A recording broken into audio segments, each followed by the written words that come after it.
It's an exciting week to be in the Paul family. I'm reaming. My parents are reaming. Jake, you have a massive fight coming up this Saturday against Nate Robinson on the Mike Tyson versus Roy Jones Jr. undercard. It's fight week. It's fight week, and you put in so much hard work. I don't think people realize the amount of hard work it takes to turn your body from an average human into an actual machine, a living, breathing machine.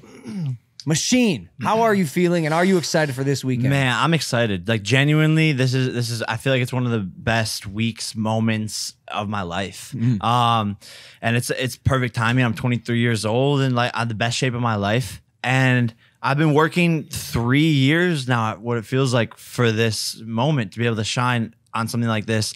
When we started boxing 3 years ago in training camp, working nonstop, actually turning into a legitimate athlete and everything that entails. And it's been an amazing training camp.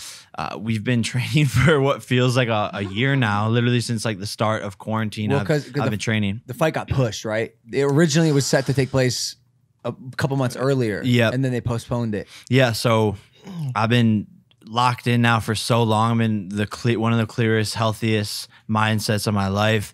Had an amazing practice yesterday, which you came to. Like with 10-ounce gloves, I would have just like that was taken out that sparring partner multiple times. Both of them. So, man, it's crazy. It's surreal almost. I mean, it's still like my friends put it in perspective for me, but it still doesn't even feel real. Lil Wayne's performing, DaBaby's performing, YG, French Montana. In the main card itself, like how does it feel to be fighting under two of the greatest fighters in the history of the sport?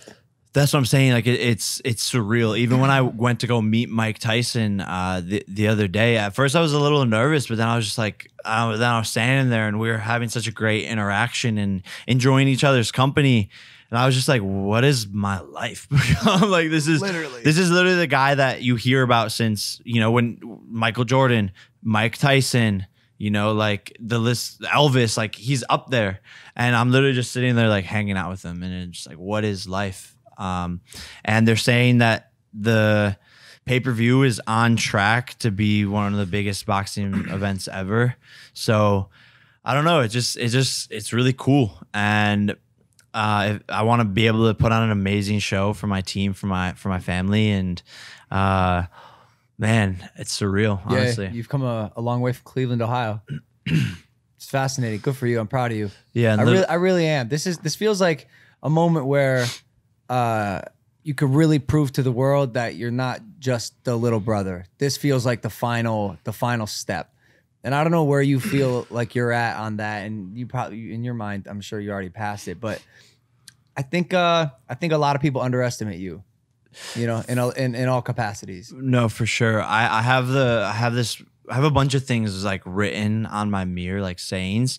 And one of them is like, you're the world's biggest underdog. No one has ever believed in you.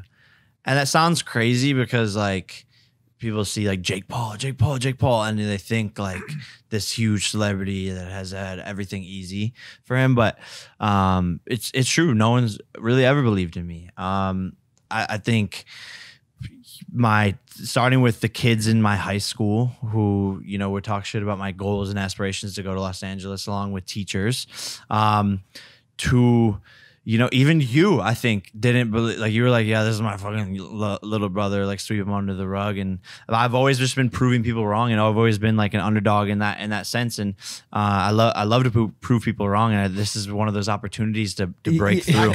You can't, you just said I love to poop. It's what you just said. But you probably love that. Yeah, it's all right. I'm to poop. Yeah, you did. I hate to be the guy, but like, as soon as you said that, I went in my head, I went, but also, but you were talking about something so serious.